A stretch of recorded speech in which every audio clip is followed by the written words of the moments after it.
Hello नमस्कार दोस्तों, आप सभी लोगों का बहुत बहुत स्वागत है आपके अपने चैनल अमित जीएस सेंटर में। दोस्तों आज की ये जो वीडियो है एनएमडीसी वर्कमैन के लिए है, जो कि जीके का है। दोस्तों आप लोगों को पता ही है कि एनएमडीसी में कितने नंबर का जीके आने वाला है, तो 70 नंबर का जीके आने वाला है। ठीक है, तो इसलिए आप लोग जीके को बहुत ही अच्छे ढंग से तैयार कर लीजिए। ठीक है, तो मेरे साथ अभी आप लोग इस टॉप 10 क्वेश्चंस को सॉल्व कीजिए और बताइएगा मुझे कमेंट करके कि आपके कितने नंबर आए। ठीक है, अभी 10-10 क्वेश्चन क्यों करा रहा हूँ, क्योंकि आप सभी लोग क्या नाम अभी एक्टिव नहीं हुए हैं। ठीक है, आप लोग एक्टिव मोड में नहीं हैं, बहुत ही कम लोग एक्टिव मोड में हैं। तो आप लोग एक्टिव हो जाइए अपनी तैयारी करने के लिए, अपनी तैयारी करते रहिए बिल्कुल।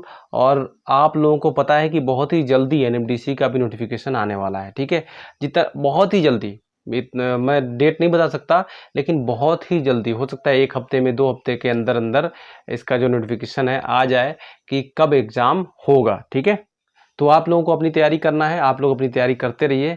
आप लोग ये सोच के बैठे हैं कि उस समय करेंगे तो उस समय आपको ज़्यादा टाइम नहीं मिलेगा। ठीक है, तो आप लोग परेशान हो जाएंगे, आप लोगों को घाटा उठाना पड़ सकता है। ठीक है, तो वीडियो को शुरू करने से पहले आप लोगों से एक रिक्वेस्ट और है, एक गुजारिश है कि वीडियो को ज़्यादा से ज़्यादा शेयर कीजिए, चैनल को सब्सक्राइब कर लीजिए, उसका नोटिफिकेशन बेल को भी प्रेस कर दीजिए, ताकि जो भी इंपॉर्टेंट वीडियो आप सभी लोगों के लिए अपलोड हो उसको आप लोग देख पाएँ। ठीक है, वो आप तक पहुँच सके। तो ठीक है ना, तो चलिए अभी शुरू करते हैं। आज का जो पहला प्रश्न है वो है, निम्नलिखित में से रूस की संसद का नाम है। ठीक है, तो हमें रूस के संसद का नाम बताना है। यहाँ पर ऑप्शन है खुरल, ड्यूमा, डाइट और सोजिम। तो इसका जो राइट आंसर है वो है ड्यूमा। ठीक है, बहुत ही इंपॉर्टेंट प्रश्न है, बहुत बार एग्जाम में पूछा जाता है रूस का संसद का क्या नाम है, तो ड्यूमा नाम है। ठीक है, चलिए अगला प्रश्न देखते हैं। राष्ट्रीय एकता दिवस के रूप में कौन सा दिन मनाया जाता है? ठीक है, तो राष्ट्रीय एकता दिवस के रूप में किस दिन को हम लोग सेलिब्रेट करते हैं? ऑप्शन से देखिए, 14 नवंबर, 31 अक्टूबर, 19 अक्टूबर, 23 दिसंबर। तो इसका जो सही आंसर है वो है 31 अक्टूबर को। ठीक है, 31 अक्टूबर को राष्ट्रीय एकता दिवस के रूप में हम मनाते हैं। अच्छा, 31 अक्टूबर को क्यों मनाते हैं? तो 31 अक्टूबर को सरदार वल्लभ भाई पटेल का जन्मदिन है। ठीक है, और उनके जन्मदिन को ही हम राष्ट्रीय एकता दिवस के रूप में मनाते हैं। ठीक है, चलिए अगला प्रश्न देखते हैं। ज्ञानपीठ पुरस्कार के तहत कितनी राशि पुरस्कृत साहित्यकार को प्रदान की जाती है? ठीक है, ऑप्शन से 5 लाख, 7 लाख, 51 लाख और 11 लाख। ठीक है, तो दोस्तों यहाँ पर जो राइट आंसर है, वर्तमान में ज्ञानपीठ पुरस्कार के तहत जो है 11 लाख रुपए पुरस्कृत साहित्यकार को प्रदान किए जाते हैं। ऑप्शन नंबर 4 यहाँ पर करेक्ट हो जाएगा। किस क्षेत्र में दिया जाता है ज्ञानपीठ पुरस्कार? तो ये साहित्य के क्षेत्र में दिया जाने वाला जो है सर्वोच्च पुरस्कार है। और भारत का कोई भी नागरिक जो 8वीं अनुसूची में बताई गई भाषाएं हैं, 22 भाषाएं हैं ना 8वीं अनुसूची में, तो उन 22 भाषाओं में कोई भी जो साहित्यकार है लिखता हो और वो जो है क्या नाम इस पुरस्कार को प्राप्त करने का हकदार होगा। ठीक है, अगर उसका जो साहित्य है वो इस पुरस्कार के लायक है। ठीक है, तो चलिए अगला प्रश्न देखते हैं हम लोग। अगला प्रश्न है, भारत के राष्ट्रीय ध्वज की लंबाई चौड़ाई का अनुपात। ठीक है, तो सबसे पहले लंबाई ये हो गया, चौड़ाई इस तरीके से हम देखते हैं ना, तो ये चौड़ाई, तो लंबाई और चौड़ाई का अनुपात कितना होता है? ठीक है, तो लंबाई का अनुपात होता है 3 और चौड़ाई होता है 2, तो 3:2 होता है। कई बार पूछ लिया जाता है यहाँ पर ना, यहाँ पर चौड़ाई पहले रख देंगे और लंबाई बाद में, तो उस समय हम लोग अगर 3:2 करेंगे तो गलत हो जाएगा, उस समय 2:3 होगा। तो सबसे पहले हमको देखना क्या है, हमको देखना है यहाँ पर क्या लिखा है, लंबाई पहले लिखा है, चौड़ाई पहले लिखा है। तो जो अगर चौड़ाई पहले होता तो चौड़ाई का अनुपात 2 होता पहले और लंबाई का अनुपात 3 होता बाद में। ठीक है, तो कई बार इस वजह से बच्चे अपना इस प्रश्न को गलत करके आ जाते हैं। ठीक है, ध्यान नहीं देते हैं क्या लिखा है, यहाँ पर लंबाई लिखा है, चौड़ाई पहले लिखा है, तो इस वजह से उनका गलत हो जाता है यहाँ पर। चलिए यहाँ पे फिलहाल लंबाई चौड़ाई का जो अनुपात होता है वो क्या होता है, 3:2 होता है। ठीक है, यहाँ पे ऑप्शन नंबर 2 सही है।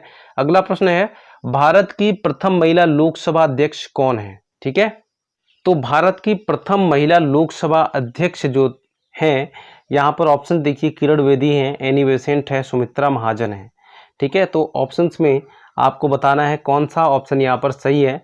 तो भारत की प्रथम महिला लोकसभा अध्यक्ष जो हैं वो है मीरा कुमार। ठीक है, मीरा कुमार जो बनी थी सबसे पहली महिला थी लोकसभा अध्यक्ष बनने वाली। ठीक है, उसके बाद सुमित्रा महाजन भी बनी थी। ठीक है, और यहाँ पर किरण बेदी जो दे रखा है ये है भारत की प्रथम महिला आईपीएस अधिकारी। ठीक है, और एनी बेसेंट के बारे में बाद में बात करेंगे कभी। अच्छा, यहाँ पे हम मीरा कुमार के बारे में और जान लेते हैं। ठीक है, तो मीरा कुमार जो है ये कांग्रेस पार्टी की एक बहुत ही फेमस लीडर रह चुकी हैं। ठीक है, उसके अलावा ये 2009 में, ठीक है, 3 जून 2009 को ये निर्विरोध लोकसभा अध्यक्ष बनी थी। उसके बाद ये 2017 में जो राष्ट्रपति चुनाव हुआ था ना, जिसमें रामनाथ कोविंद जी राष्ट्रपति बने थे, तो इसमें भी ये खड़ी हुई थी, लेकिन कुछ वोटों से ये हार गई थी। ठीक है, राष्ट्रपति चुनाव को। ठीक है, लेकिन सेकंड रनर अप रही थी। चलिए फिलहाल अगला प्रश्न देखते हैं हम लोग। भारत का पहला गवर्नर जनरल कौन था? ठीक है, तो भारत का पहला गवर्नर जनरल हमें बताना है। इस ऑप्शन में देखिए, Lord Mountbatten, Lord Curzon, Lord William Bentinck और लॉर्ड कैनिंग। ठीक है, तो यहाँ पर जो राइट आंसर है वो है लॉर्ड विलियम बेंटिक जो है ये भारत का पहला गवर्नर जनरल था। ठीक है, और इसका जो शासन था भारत में वो 1828 से कब तक था? तो 1835 तक।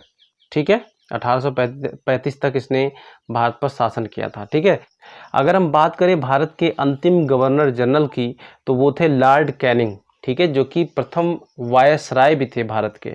ठीक है, और इनका जो शासनकाल था 1856 से 1862 तक था।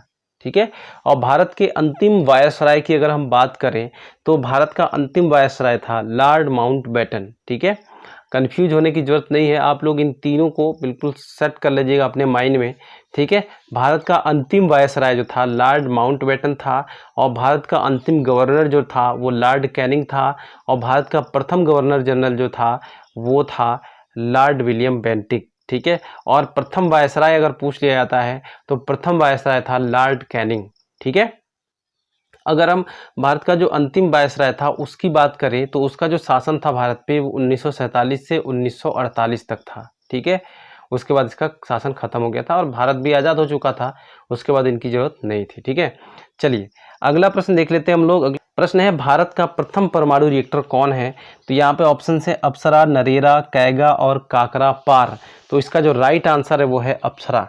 दोस्तों आपको एक पॉइंट और बता देता हूँ कि ये जो भारत का प्रथम परमाणु रिएक्टर है ये एशिया का प्रथम परमाणु रिएक्टर है। ठीक है, एशिया में सबसे पहले भारत में ही बना था। ठीक है ना, चलिए अगला प्रश्न देखते हैं। प्रश्न है, भारत का सबसे लंबा सड़क पुल कौन है? यहाँ पे ऑप्शंस हैं भूपेन हजारिका सेतु, महात्मा गांधी सेतु, बांद्रा वर्ली समुद्र महामार्ग और विक्रमशिला सेतु। तो इसका जो सही आंसर है वो है भूपेन हजारिका सेतु। ठीक है, ये जो है भारत का सबसे लंबा सड़क पुल है, और इसकी अगर लंबाई की बात करें हम तो 9.15 किलोमीटर इसकी लंबाई है।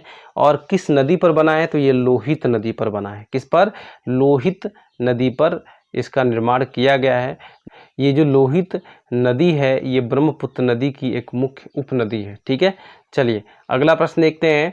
भाखड़ा नांगल बांध किस नदी पर बना हुआ है? ठीक है, ऑप्शन है गंगा नदी, तुंगभद्रा नदी, सतलुज नदी और ब्रह्मपुत्र नदी। तो इसका जो सही आंसर है वो है सतलुज नदी पर। ठीक है, किस पर? सतलुज नदी पर बना हुआ है। ठीक है, यह हिमाचल प्रदेश में स्थित है और यह विश्व का सबसे ऊंचा गुरुत्वीय बांध है। ठीक है, अगर विश्व का सबसे ऊंचा गुरुत्वीय बांध अगर बोला जाए तो क्या है?